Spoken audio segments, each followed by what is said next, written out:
15 Plan Commission to order. For those of you that have not been here before, please turn off your cell phones so that we're not distracted. And I will introduce the item, and the staff will present a summary first, a staff report. The Plan Commission will then ask technical questions about the item. Then we will open it up to the public for input. After the public is finished, then we bring it back to the commission for discussion and a vote. So with that, call the roll, please. Mamadou? Here. Davy? Here. Ford? Here. Roth? Kiefer? Mitchell? Here.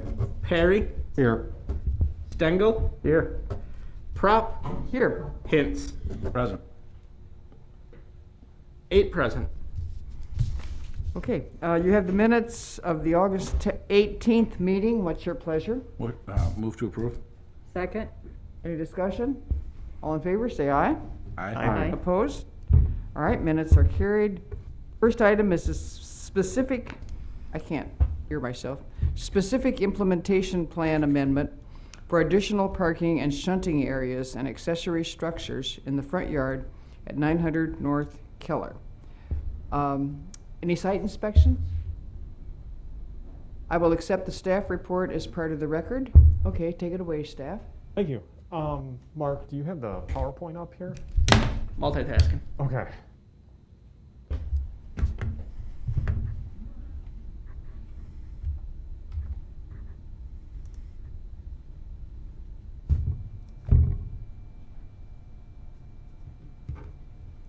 Okay, so yes, this is a specific implementation plan amendment to allow additional parking and shunting areas and accessory structures in the front yard at the U-Haul site at 900 North Keller Street.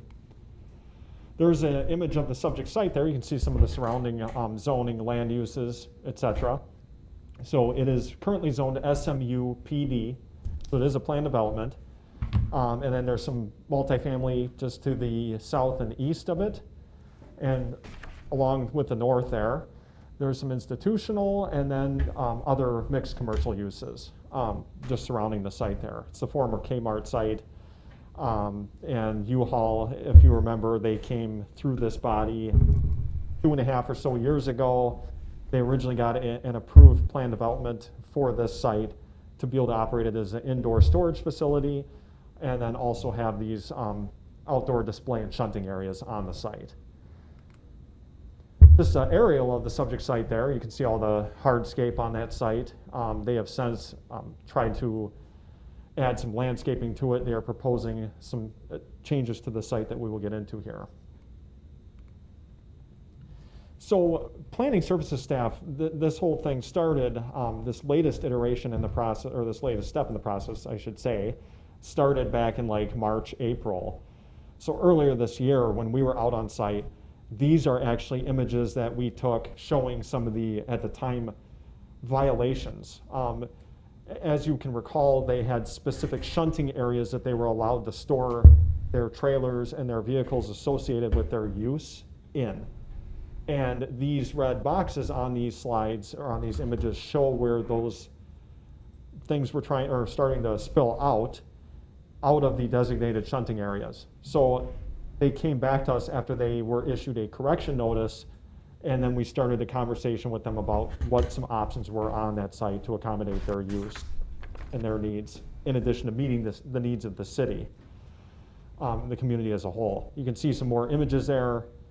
Only the bottom one, I think, is actually approved under the old or the original PD. The rest of those were showing examples of vehicles stored outside of the approved areas.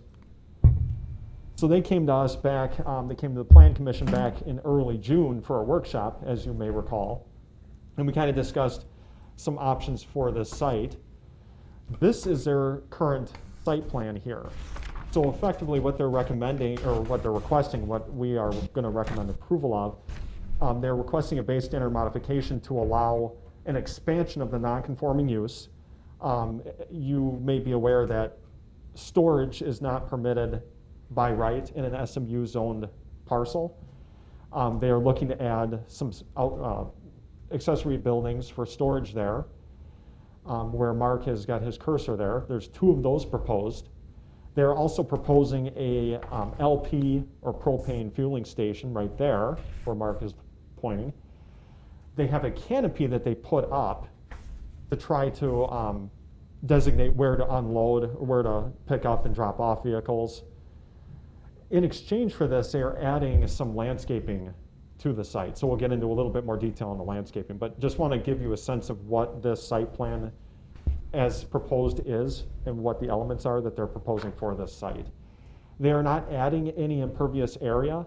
They are, as you can imagine, well over the 70% permitted under the code.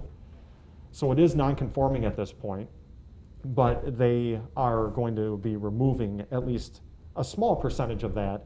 They are just building and constructing these structures over existing hardscape and then putting in some landscaping end caps and islands, so that should not be adding any impervious surface at least. This is their proposed landscaping plan. So what you can see is they are proposing some building foundation landscaping, some paved area landscaping, and then and those are the main areas that are the main things that they're proposing. They are not proposing any street frontage landscaping at this point, nor is it required.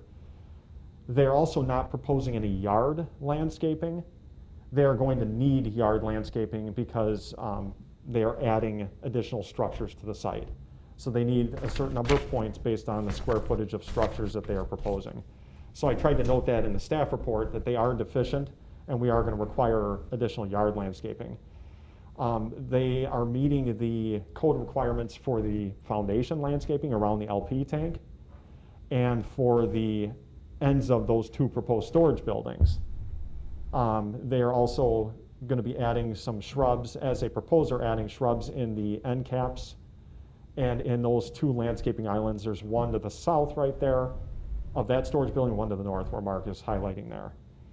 So those are the main areas of landscaping proposed for the site.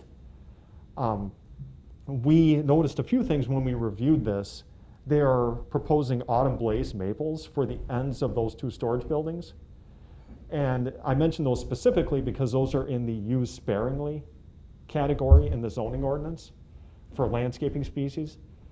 I think that they already have a number of those trees of that species on the site.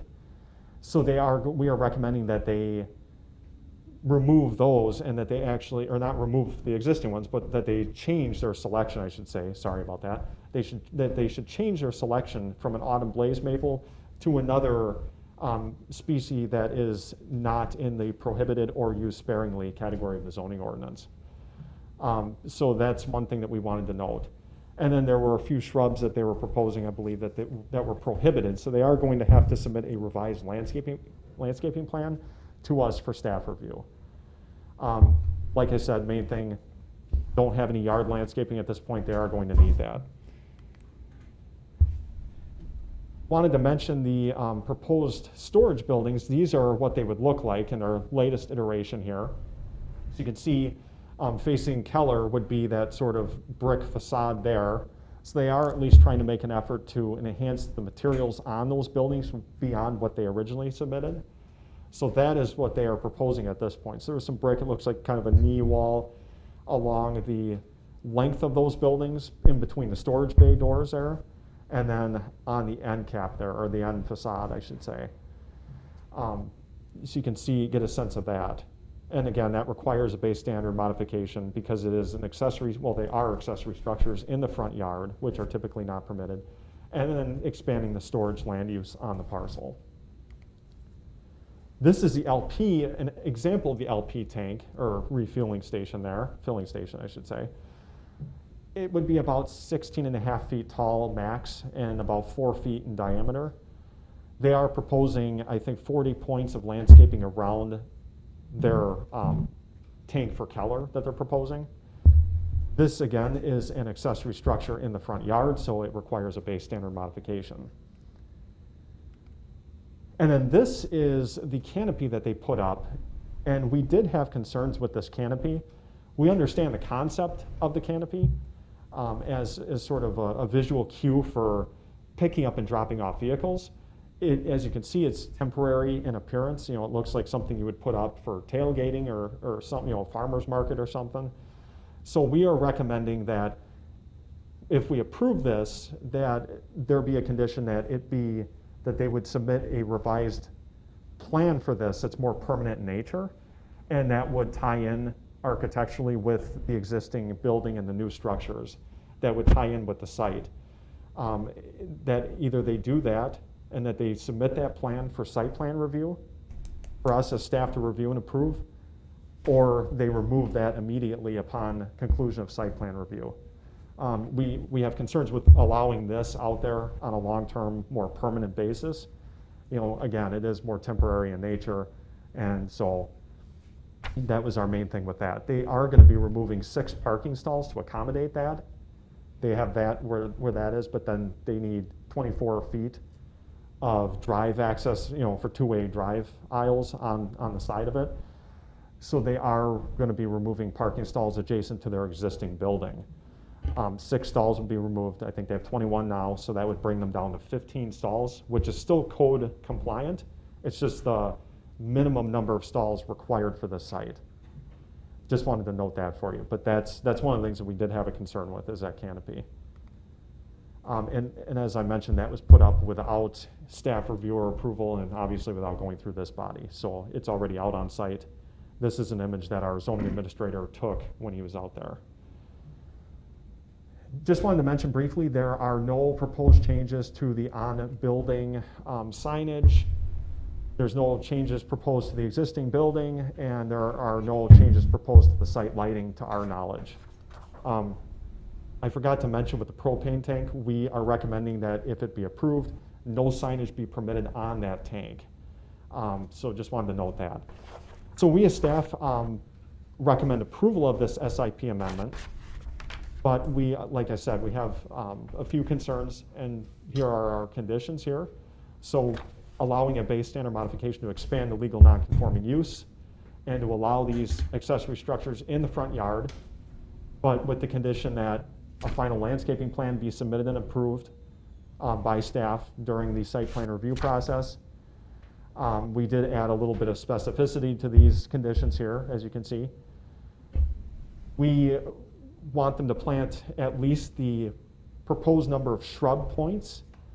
But what I wanted to note is, if we go back here, sorry for jumping around, actually here, you can, where those planter islands are there, we want them to make sure that those are a minimum width of 10 feet, so widening them, which should be possible given the large amount of area to work with, even if it means shifting those buildings just a little bit. And we want them to plant at least 3 trees in those planter islands, along with a certain amount of shrub points for each of those. We think that adding the trees will help break up visually the site a little bit more than what it is. We also are recommending that they add a tree to each of the end caps that they are proposing here, in addition to the shrub points that they're already proposing.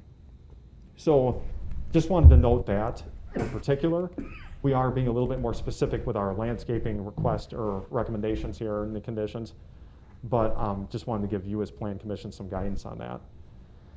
And then the LP tank, we wanted to restrict the size. So, capping it at a specific size, so 16.5 feet tall and 4 feet wide, no more than that. Not having any signage or trade dress, logos, any of that on it. And then having at least the 40 landscaping points. The applicant has proposed those. We just wanted to make sure that that's in writing here in the conditions. And then maintaining conditions that no outdoor storage be allowed outside of the designated display and shunting areas. As I mentioned, the permanent canopy design should be submitted. And then stormwater management plans will have to be reviewed by the Department of Public Works. Public Works has commented on that. And then just as a last thing to note, all conditions of the original SIP approval are otherwise in effect. And just to make a note for you, I noted in the staff report, there was a sunset clause for the outlot, for that northwest part of the site, that if that was not developed within 3 years of the original SIP approval of February 13th of 2018, it would have to be restored to grass. So the existing blacktop would be removed and grass would be restored there. So that will expire, and that will come in, that sunset clause will come in, kick in February 13th of next year. So that's coming up. So with that, I think that is what I have on that one. Okay, thank you. Technical questions? Tom? The additional outside storage has to adhere to Class 1 materials. I mean, it's real brick, not plastic spray paint colored brick. Correct. It'll have to be brick or brick veneer.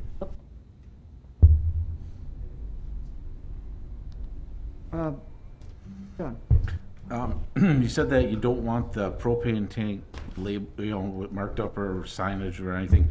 As it is in our report, is that okay? No.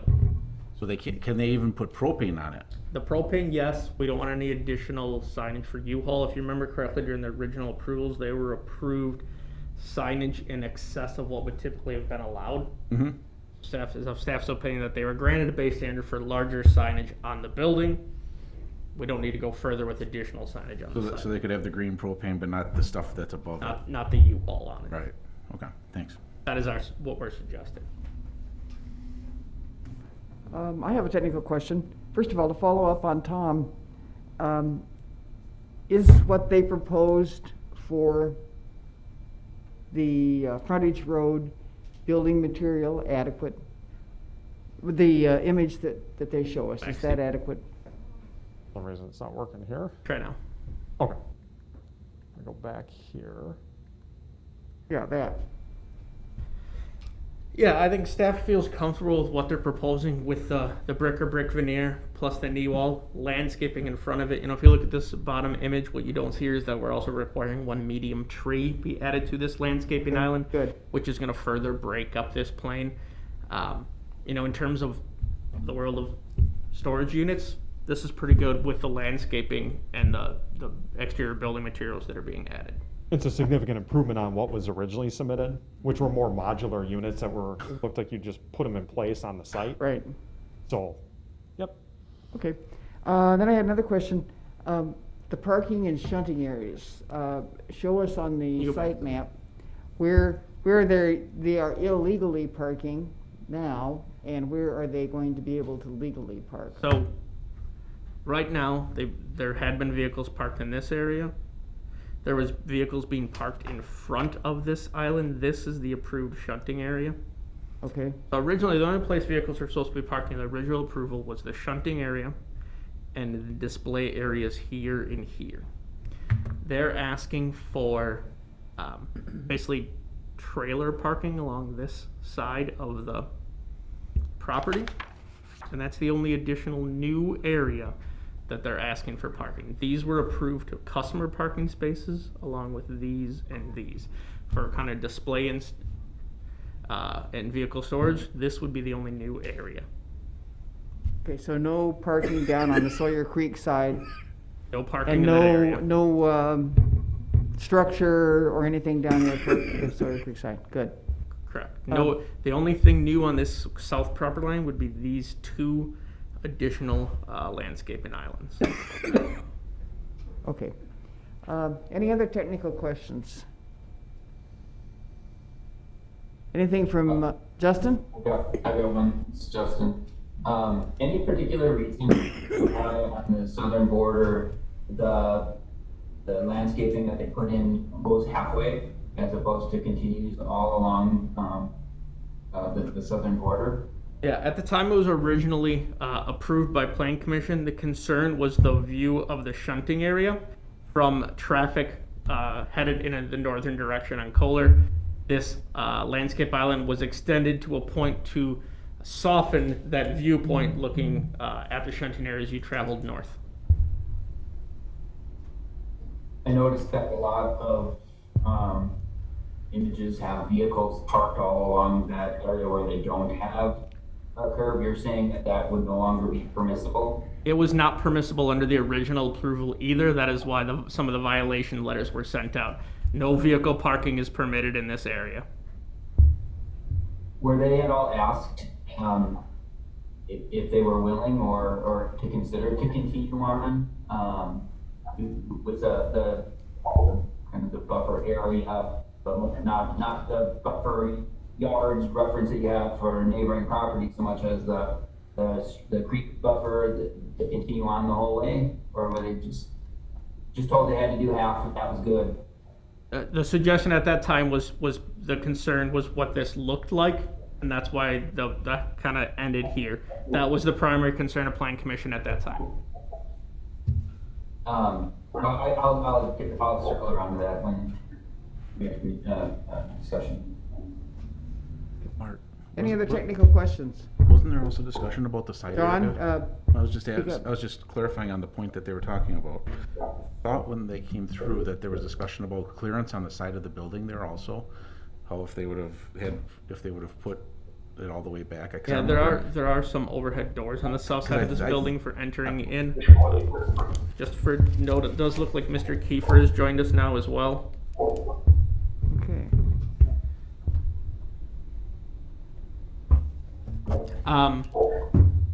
Specifically, if there was enough clearance room for getting in, I do not recall. Right, but I would think that was part of the discussion if I remember correctly. I just wanted to bring it up because it was pertinent to the point. Yep. Okay. Any other technical questions? Somebody have a technical question off-site? I guess not. Okay, we'll open the public comment and request first a statement from the applicant. So the applicant would please come forward to the podium, state your name and your address. David Bynum, 11700 West Capitol Drive, Wauwatosa, Wisconsin. Yeah. Teresa Smith, same address.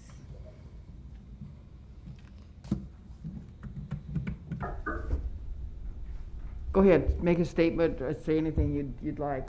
Oh, I mean, I felt our points were well covered. Just reviewing this documentation here, I mean, I'm going to lean towards whatever your recommendations are, so. Do you agree with the staff conditions that they have put on? Certainly, yes, we can make that happen. Can make it work? Okay. Any questions? If I could just add, John? if I could just ask you, was I correct about the clearance on the side of the building with when he was asking about doing the buffer yard, or a buffer with the green space continuing along the south side of the building? Was I right that you only had so much clearance back there to get in? Yes, you are correct. Okay, I thought I remembered us talking about that, and just wanted to make sure I wasn't assuming. Okay. If I can just follow up on that, I mean, in this one photo I have here, and I can't share it with you guys, but I mean, the space between where the curve ended there, there's a car parked in this particular photo. You could probably fit 20 cars between where that one is and the building. So I think clearance may become an issue when you get very, very close to the very eastern edge. But I mean, even if you're doing trailers with or a truck with a trailer, that it's just kind of a non-issue. Just wanted to follow up on that. Yeah, I can note that during the original approval, Plan Commission did not want storage in this area, which is why the approved site plan did not include any. I know that was one of the concerns that came up several years ago was limiting some of those storage areas.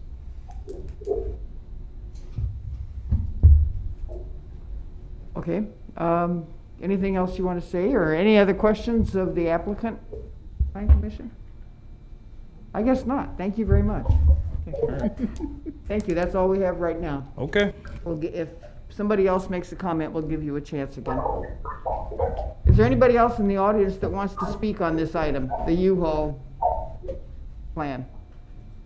Anybody else wishing to speak? Okay, we'll close the public comment period. And since the applicant was just up, there's probably nothing else to say. So we'll come back to the commission, and we need a motion, commission. Motion to adopt the findings and recommendations as stated in the staff report? Second. Second from Mike. Okay, discussion on the motion. Margie? Going back to Justin's point a little bit, it seems to me that when they were here a couple of months ago, that we did discuss putting a botanical barrier all the way along the creek. And looking at the map now, or the picture of it now, it looks like they have several car places to park along that southern edge of the building itself, which are also going to be contributing things that we don't want going into Sawyer Creek. So I'm wondering if it would be prudent to suggest that at least the botanical buffer go down that far. I don't know. I don't drive trailers very well, so I don't know how much space they take. I drive them a lot better going forward than backwards, I'll tell you that. But for the protection of Sawyer Creek, I think that it would be prudent to make sure that we had some kind of a buffer there for the water protection. Especially given that it's all trucks and rubber and gas and stuff like that. So to add that condition, if you would want, you'd have to have a motion, vote to amend and add the condition. If we're Question. ready for that part or not. Sure. I'll hold on that. Yeah, a question for city staff. I mean, is there an expressed environmental concern from the city regarding Sawyer Creek in this property? I can't say we had a specific issue or concern with that area.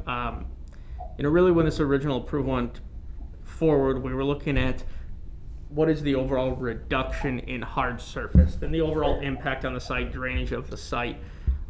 Working through the process, the initial time it was felt that it was a general overall improvement with the amount of hard surface that was being removed for the site. I know there was expressly concern related to snow storage and making sure this area is not used for snow storage. Public Works brought that up, and planning staff agrees. We don't want them, especially with salt and things in a parking lot, pushing snow storage into this area and then it run off into the creek. So that was a concern that was brought up at that time, is making sure we don't have runoff into it from that parked area. Okay, thank you. If I could just respond briefly and give a little bit of background as well. So, one of the things that we have at our disposal is the comprehensive plan.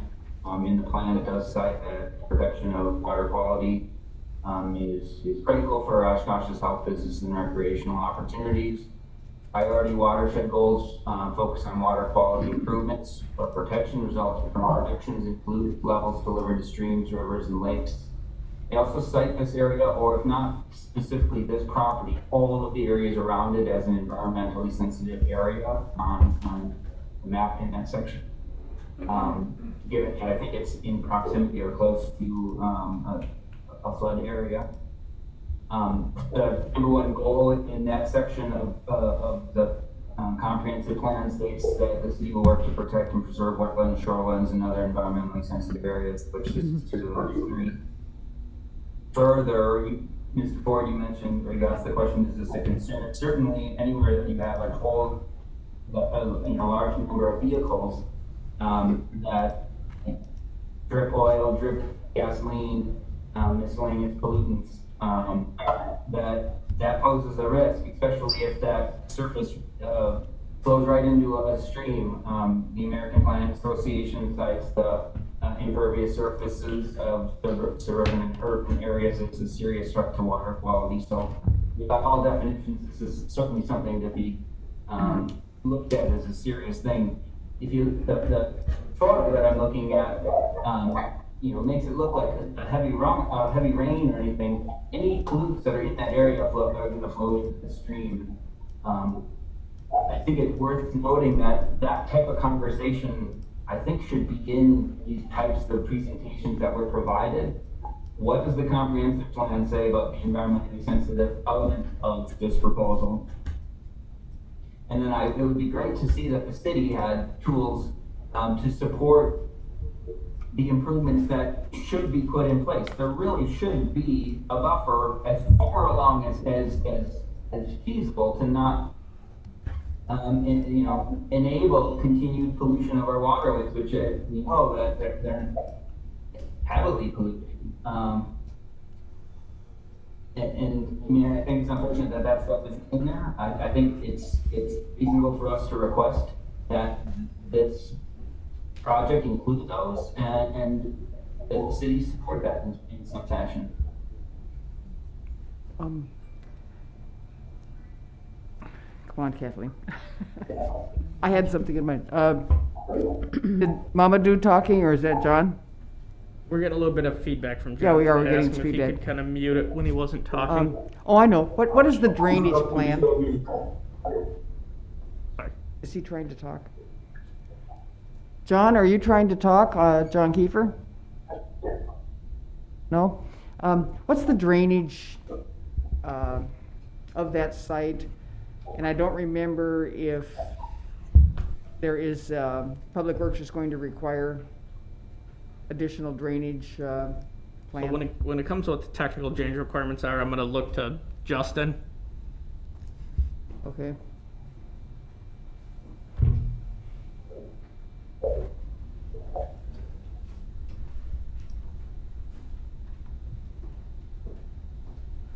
So I guess what's the question about where the site's draining? Or Yes, how is it draining?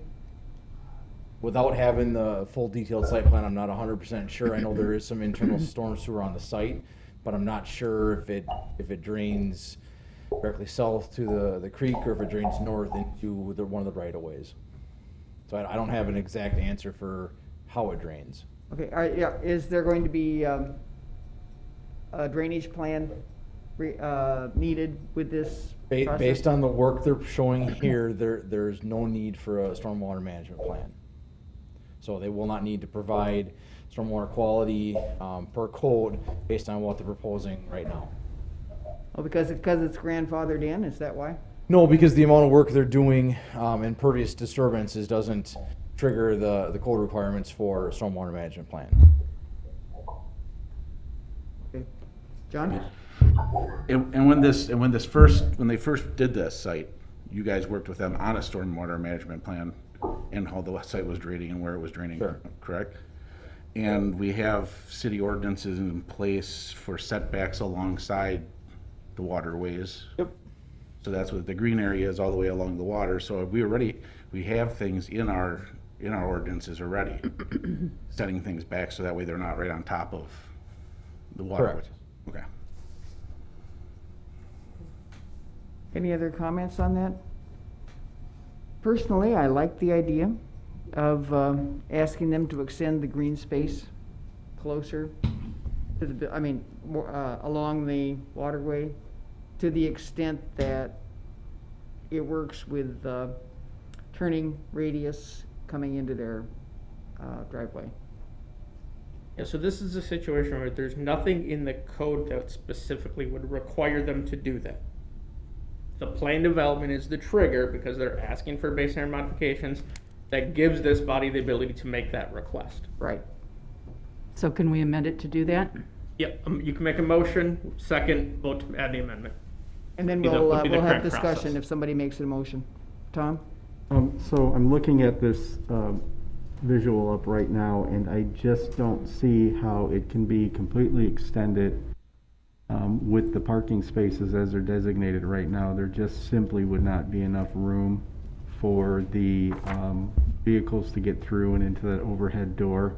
I mean, I'm all for greenery, but I just see this as being an impediment to the business, which concerns me because we have a lot that there really isn't much else that would fit there other than this type of business, and I just don't see extending that greenery all the way to the back of the building is going to facilitate getting to those overhead doors with the parking spaces that are portrayed. And I wasn't talking about extending it all the way, but any other comments? Yeah. John? I'm just, if I could ask city staff, what are those long buildings because that's where that greenery stops? No, if you look on the overhead, that would be, basically, you look where that area would These, stop. this was, No, to the south of Sawyer Creek. But the buildings are to the south of Sawyer Creek. can we go back to the aerial, Stephen, please? Yeah. Oh, that's, Apartment Apartments. Next to These are Canopy. apartments. Yeah. apartment And that's all buildings. blocked off by all the trees and everything already, No, it's- so it's not adding a more buffer with that as far as visually either. You know, potentially, you know, there are others, you could also require curbing, specifically with water discharge that you're concerned with. You could add green space. So there's options out there for the commission to consider if it's something they're interested in. Right now, the curbing, great example, thank you, Stephen. You know, right now the curbing ends here. If you could also, if you're specifically concerned with water runoff, you could also add curbing along that area. So that's one of the things that our current code requires, curbing. When this site was originally developed, curbing was not required.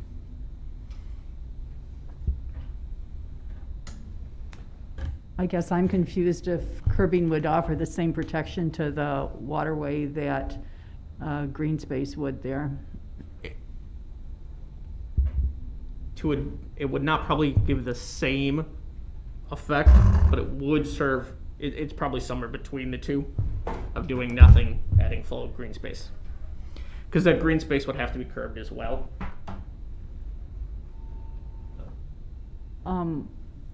I guess I would like to move to amend it to add green space as far as the parking lots go.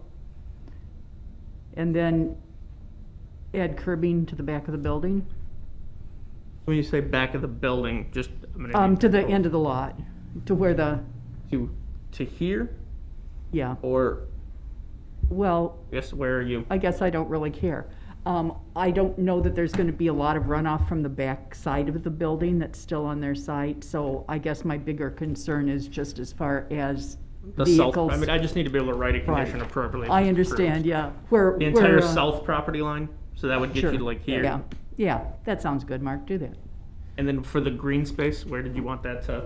As far as the parking extends there outside the So where building that, they those have the parking spots were lots. kind of, call it Right, here. yep. You know, right there.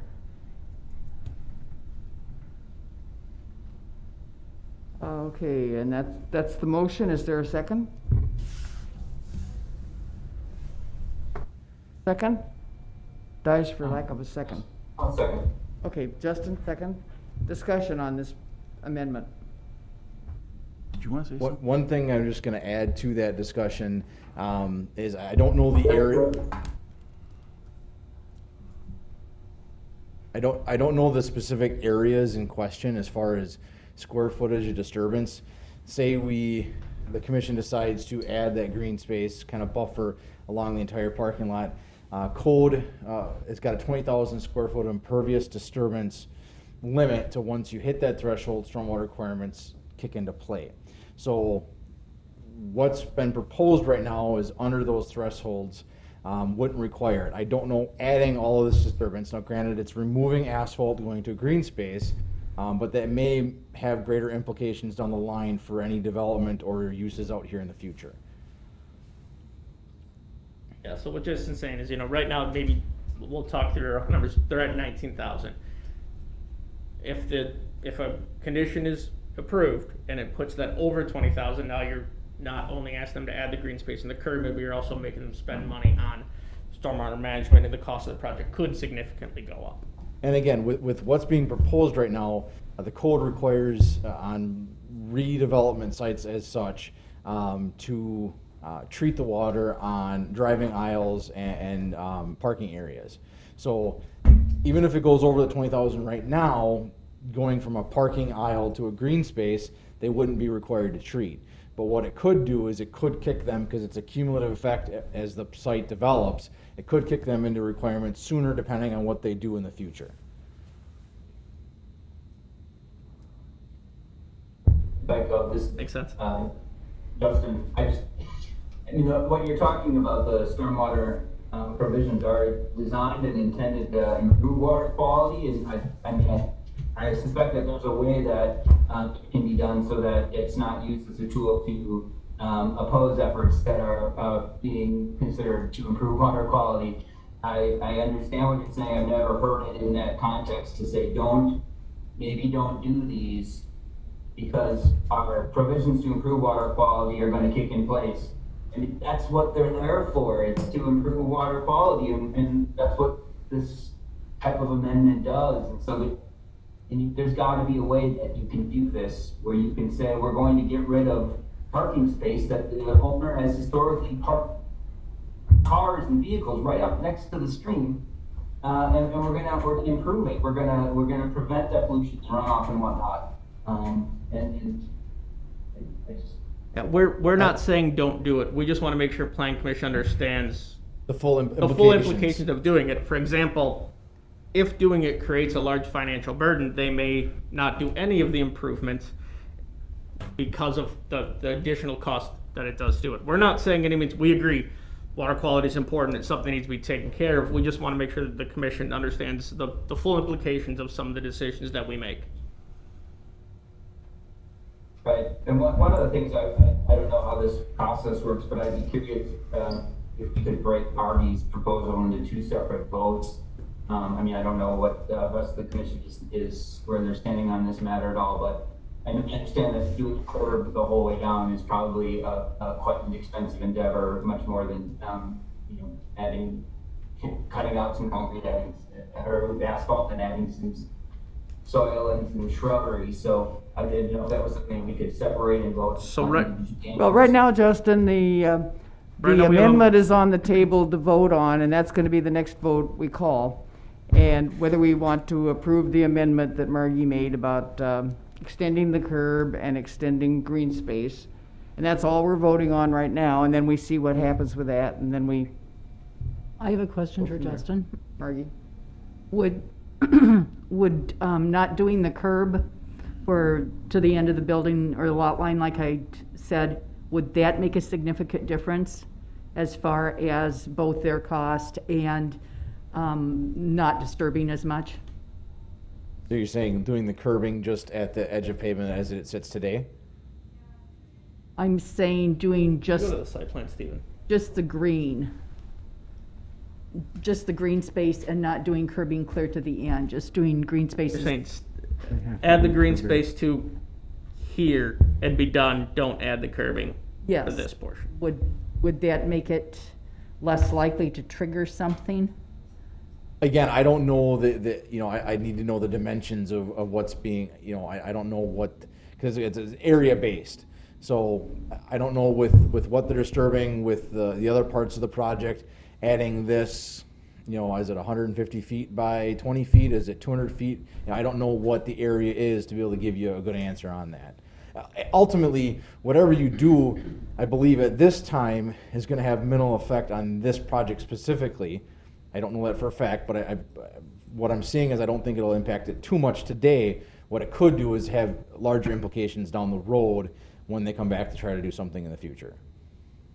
Again, I wanted to lay that as it sits today, the project wouldn't require any specific additional stormwater management because what they're disturbing is under the threshold, and it's going from a parking lot to something that wouldn't require any treatment based on the current code requirements of Chapter 14.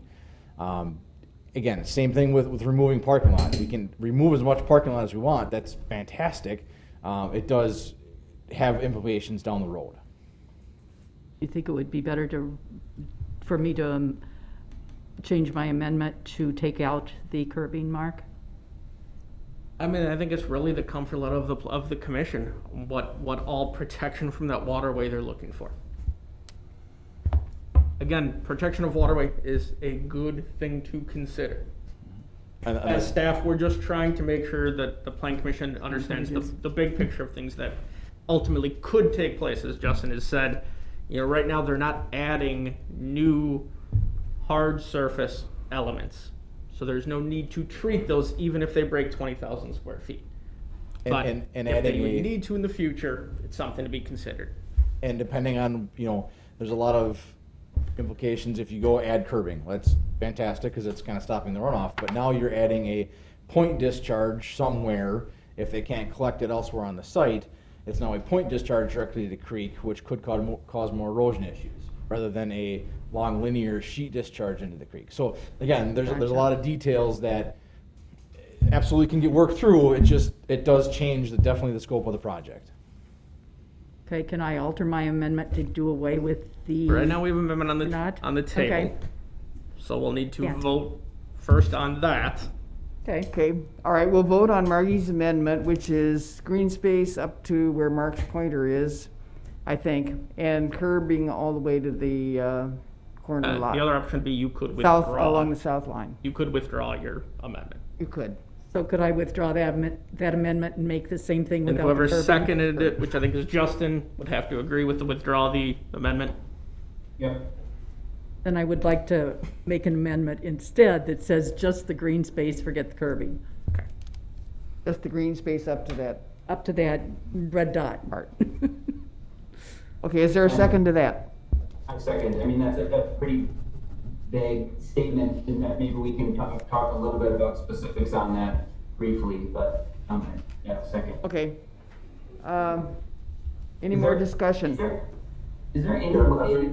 That's a good compromise. Is that Mamadou? Yeah, I was saying that was a good compromise. Okay. John? Not that I'm not for keeping the waterways clean, because I am, and I totally am, but I just think that moving the goalposts after a place has been in business for a couple of years and is actually successful and isn't doing anything wrong they haven't done anything different in this area, and they're not gonna have parking along that side of the building, especially parking along the waterway. I just don't know why we're considering moving the goalposts after the game has already begun. Okay. So I will not be supporting the amendment. Okay, Mike? Yeah, same deal here. 2018, I was satisfied with this project being consistent with our comp plan, including the environmental aspects that Justin had mentioned, because this was an improvement. They've come back here. They've come back with a plan that actually has less impervious space. So it's actually an improvement on what we had approved in 2018. And just because we have the ability with the plan development to trigger these new things and going above and beyond what we required before, I don't think that is a smart precedent for us to be setting. Now, maybe there's room for a policy discussion, which I think this is veering into a little bit more than a land use discussion, but I don't think that's our purview, so I won't be supporting it. John? I agree with Mr. Ford and Mr. Hintz that I'm concerned about the precedent. I'm very concerned about the parking and the ability to even do green space and get that through there. And I think that without being able to be told for sure that that can happen, I think that we're putting a cart before a horse. I cannot support it either. Okay, let's call for a vote. Mamadou? Nay. Davy? Aye. Ford? No. Kiefer? No. Mitchell? Yes. Aye. Harry? No. Stengel? No. Hintz? No. Prop? Aye.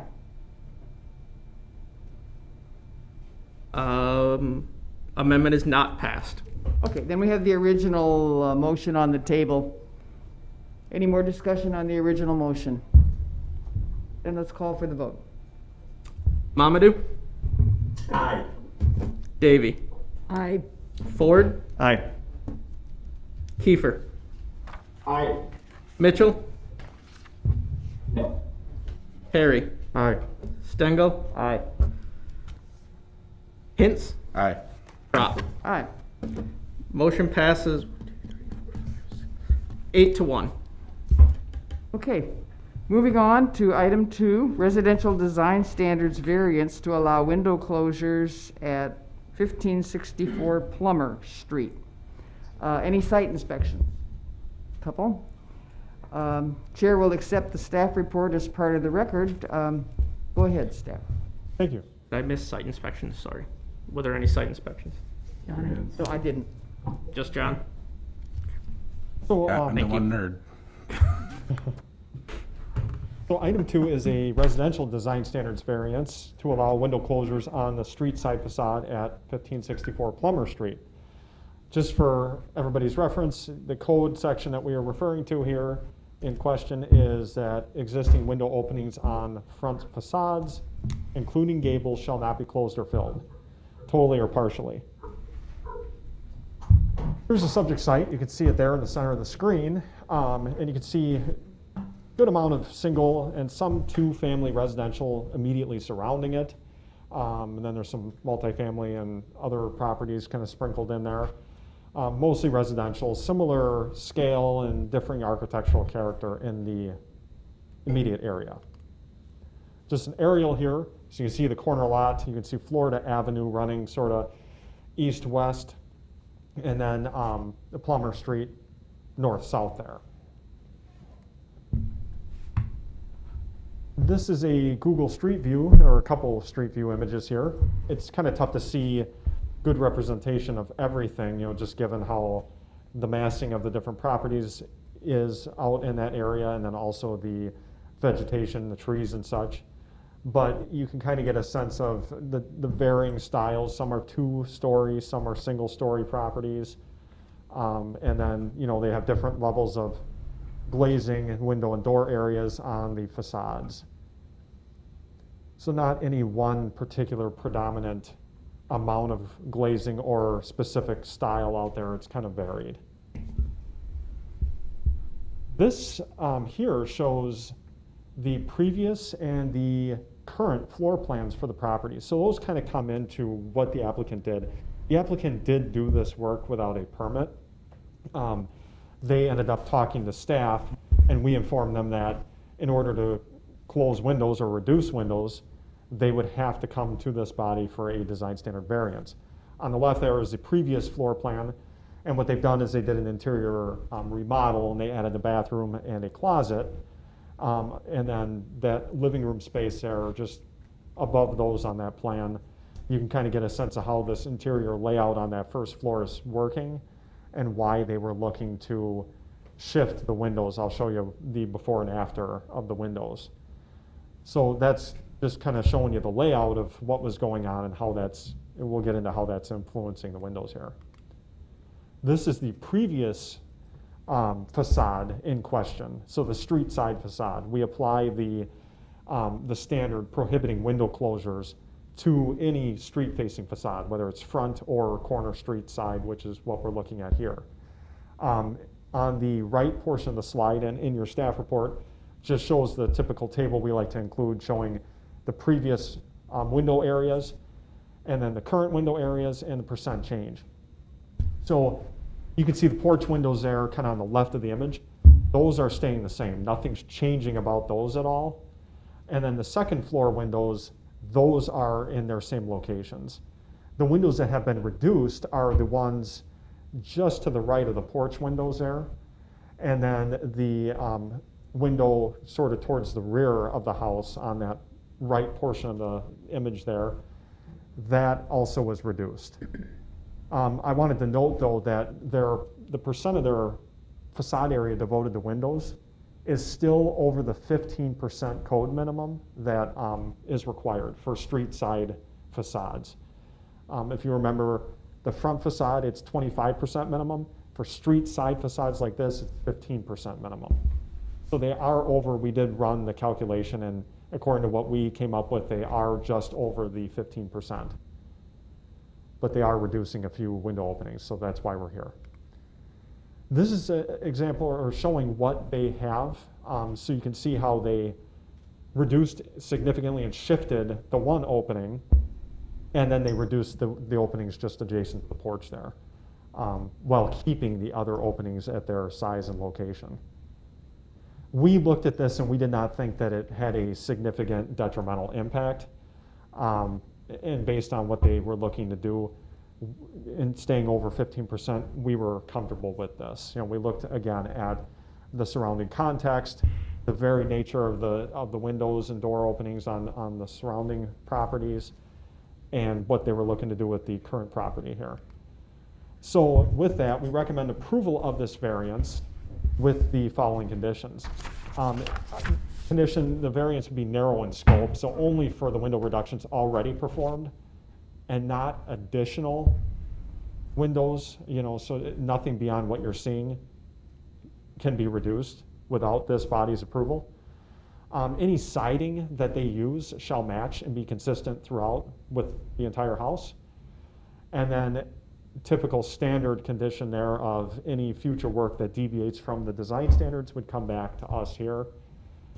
And then obtaining any required approvals and permits for this and any future work conducted. So that with that, that's what we have on that one. Okay, technical questions. John? I just wanted to, and this is kind of nitpicky, but you said that the rear windows stayed where they were, which they actually didn't. They're actually below the upstairs windows. They shifted forward quite a bit, and I was wondering if that, because then all of a sudden you're creating that bigger open space in the back end. Oh, yeah, no, I don't think I said that. Because when you said it, you said that they just took away one window and left them in their same place. And that it would, Yeah. or something like that. Yeah, I know the second floor and the porch windows stayed the same. The other Right. ones were reduced, and then the ones towards the rear were actually moved. So Okay. I shouldn't have said that. They may have misspoke, but yes. So the porch windows staying, the second story staying, both of the bottom windows on the side facade have been moved and altered. Yep. Okay, so we're okay with the bigger open space. Correct. Okay, I'm just because I know what we've typically had issues with, and that's why I was. So staff looked at this a couple of ways that Steve really touched on. One, layout of the plan, what they're doing on that, Right. and the fact that it still exceeds code. So it would be a code compliant home if it was built under today's standards. So we try to look at that reasonable request. Does it make sense with what they're doing? In this case, we feel it does. It accommodates their remodeling of the interior of the home with still being code compliant. Like I said, I was just a little more nitpicky of it. I know we've had issues with this before. Any other technical questions? Okay, we'll open public comment. Anybody here to comment on this item? Is the applicant present? No? He is, yes. You have a chance to say something if you want over at the podium. Give your name and address and your views. Dan Creer, I'm with Creer's Construction, 206 East River Drive in Amro. I think he covered it all pretty good. There was a little bit of miscommunication between the homeowner and us. He had pulled the permit for demo, and we just kind of carried through with the construction phase, and this is when the whole COVID thing was going on. A bunch of offices were closed. So just kind of dropped the ball on picking up the building permit, and we carried through with this. So. Okay. Any questions of the manager? I guess not. Thank you very much. Anybody else here wishing to speak on this item? If not, then we'll close the public comment period. Commission, we need a motion. Motion to adopt the findings as stated in the staff report. Second. Discussion on the motion. Tom? So once again, we're faced with retroactively deciding something that's already been done, and it's quite disappointing that we're actually dealing with a business that didn't follow through with the permits, which makes this a little bit more, even more egregious in my opinion. We've talked in the past about putting a line in the sand, and you know, it's a tough thing to do because this would be a significant financial hardship for the individual, but this really seems like it's something that should have happened, and there's really no excuse why it couldn't have happened, and not be before us tonight. It would have been taken care of without us even knowing through the city staff. So I'm not entirely sure where I stand on this one. I'm very concerned because this just isn't a homeowner here. It's a business that should know better. Okay. Any other comments? Then we'll call for a vote. Coulibaly?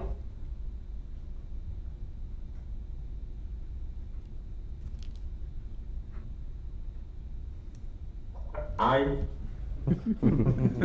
Davey? Aye. Ford? Aye. Kiefer? Aye. Mitchell? Aye. Perry? No. Stengel? Aye. Hintz? Aye. Prop? Aye. Carries 8-1. Okay. Item 3, access control variances for 701 North Main Street. Were there any site inspections? Chair will accept the staff report as part of the record. Go ahead, staff. So today we're looking at, let's see here, access control variance for the commercial development at 701 North Main Street. I'm sure some of you are familiar with this address. This has been construction that's been occurring for, I think, about a year or maybe more. So yeah, today they're talking or asking for some variances. The site property here is on the northwest corner of North Main Street and West Irving. The use is a tavern. Some of the surrounding properties are similar. Again, if you're familiar with Oshkosh, you're probably aware. So to the west is a tavern, to the south side is a tavern, southeast is a tavern, and I think to the east and is a doctor's office. To the north is a restaurant. Again, here's just another image of the site. Previous to the fire that occurred here, the more southern portion was Mabel Murphy's Tavern that we're talking about today, and the other parcel there to the north was a commercial property, I believe, with residential unit above. And I believe that the plan is to have these two parcels conjoined.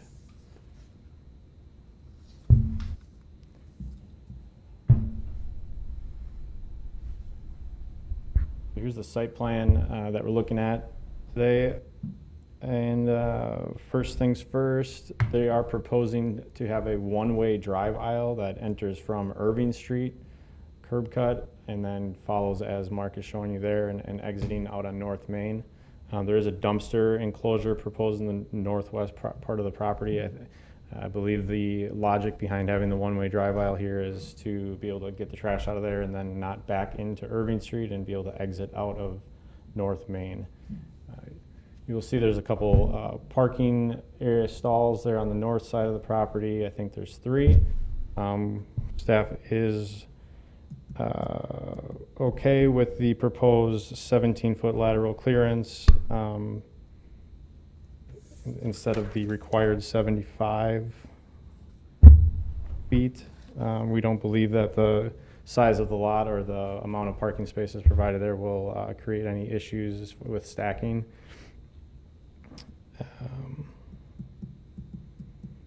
We also support the increased driveway entrances from 1 to 2.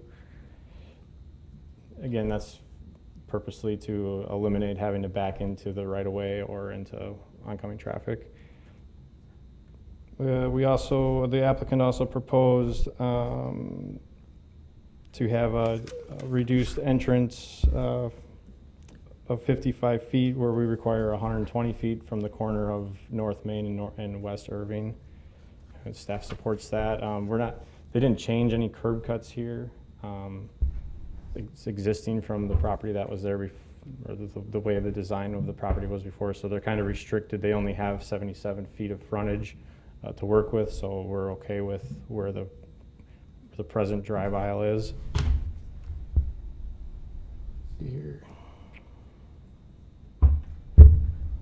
So kind of as Brandon had mentioned, it used to be 2 parcels, and there was a driveway at the northern location and drive at the southern location. As we, go from 2 to 1, the requirements change, so they do need the access control variances for basically driveways where there was already driveways, just because of that combination of parcel and redevelopment. So we're not looking at actually changing physically what you see if you go out there today. It's just making the code match the current configuration now that those 2 properties have been conjoined into one, to give the Mabel Murphys a little bit of parking and a place to put their dumpster. Yeah, so lastly, the other one was just the distance in between that North Main Street driveway and then the restaurant driveway to the north. Again, we're in support of reducing that to 15 feet instead of 105. We do propose that they meet the requirement of 18 feet width for the drive aisle. Currently, the plan shows 14 feet. And we also would like to see the apron on North Main Street be increased from 3 feet to 5 feet. So what he's referencing there is right now this is a 14-foot drive aisle. Base code for a one-way drive aisle is 18 feet. With what's going on here, we don't see a reason to narrow that up. We might as well use the full 18 feet just to make sure we have safe vehicular exiting of the site. It also only includes 3-foot curb apron cuts. We have a 5-foot requirement. Again, same thing, just making sure we're not cutting over the grass or anything, have adequate space for those vehicles to exit, especially, for example, the garbage truck. Yes. And I guess so, as the staff report says too, Department of Public Works reviewed the proposal and didn't note any concerns. Okay. Technical questions, Commission? Seeing none. Anybody here to comment on this? Anybody from the public wishing to speak to this? Go ahead.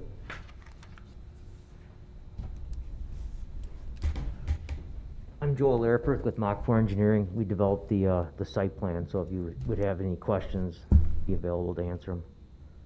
Okay. Any questions? I guess not. Thank you very much. Anybody else wishing to speak to this item? The applicant here? That was the applicant. That was the applicant, okay. Behind the mask, I can hardly tell. Can't hear myself. All right, then we'll close the public comment period. And Commission, we need a motion. Motion to adopt the findings and recommendations as stated in the staff report. Second. Discussion? Seeing none, call the roll. Coulibaly. Aye. Davy. Aye. Ford. Aye. Kiefer. Aye. Mitchell. Aye. Perry. Aye. Stengel. Aye. Hintz. Aye. Crop. Aye. Motion carries 9-0. Okay, we'll go on to item number 4, public hearing on text amendments to the zoning ordinance. The chair will accept staff report as part of the record. Go ahead, staff. All right, so there's several code changes being proposed. First off, there's changes being proposed for definitions to accessory structures, just to kind of clear up the difference between an attached and detached accessory structure. So we want to add that the accessory structure is located within 5 feet of the principal building. Setbacks and other standards apply for attached accessory structures. If it's further than 5 feet, it's considered a detached accessory structure. Also, the accessory structure land use section, we are just making a change to clear up that detached and attached accessory structures combined towards the total allowable accessory structure area for a lot. We are proposing to repeal the applicability sections for our several performance standards code sections. This is kind of correcting an oversight when we amended or revised the code in 2017. We assigned applicability provisions to the specific performance standards. However, we do have a broad applicability ordinance section in the zoning ordinance, so there's no need for those specific applicability sections. We're proposing to repeal those, so that those broad applicability sections apply for performance standards, and then they apply to all properties and uses. We're also proposing to repeal and replace several ordinance sections related to the Board of Appeals, and this is just to provide consistent terminology throughout the ordinance and also bring the ordinance into compliance with current state statutes and case laws. Yeah, so just to follow up what Brian had to say, all of these are coming from discussion with the city attorney's office. One of the things that they did this year was go through all of the city ordinances, including the zoning ordinance, and do a review against state statutes and case law. In their review, they found a couple of things that they felt were needed to be updated to match either case law or specific language within the state law. So these are all really just legal modifications. For example, that applicability section, They wanted to make sure we have the one applicable section that affects the ordinance and not specific ones. It apparently does create some concerns with the ordinance instead of having just one over the whole thing. So we're proposing to do that, meet their requirements. Board of Appeals, they went through and made sure we met all the state statutes because some of the Board of Appeals stuff has changed, make sure the right citations are in there. That's why in those sections, we're doing a full repeal and replace. They made those modifications instead of bringing 50 single, line items to you. It's easier just to repeal and place the whole thing to make sure we're in conformance with state statute. Same thing with, like Brian mentioned, with some of the detached and attached accessory structures. They wanted us to clean that language up, make sure it was very clear in the ordinance what's detached, what's attached. So it's all basically some legal updates to make sure our code is on the up and up. Okay, technical questions, Commission. I have one. Does this have the new zoning appeals ordinance? Say no. Is it more restrictive? There's no- i.e., is the power of the zoning appeals board reduced at all? No, it's really just language, making sure. When our ordinance was written in 2017, the consultant used some slight variations on the exact language that's in the state statute, and legal felt it was appropriate to use the exact language in the state statute. Okay. So no reduction in powers or anything like that. It's just making sure we match identically state statute language, our ordinance language. Okay.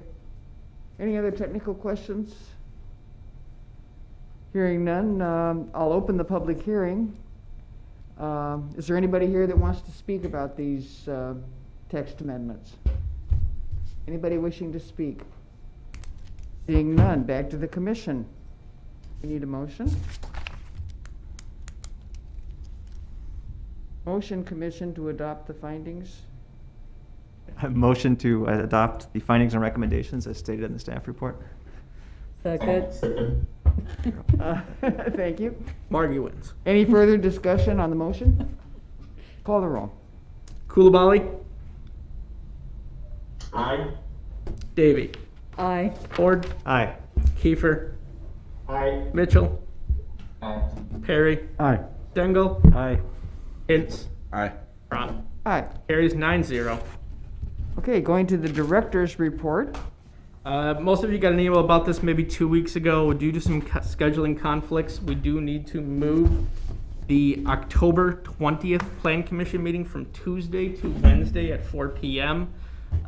Just had some scheduling conflicts. There's some budget stuff going on with the council that they needed this time. We want to make sure Mr. Ford's available to join us. So You do it that way. we are going to be moving that meeting just one day back and be 4 o'clock on Wednesday instead of 4 o'clock on Tuesday.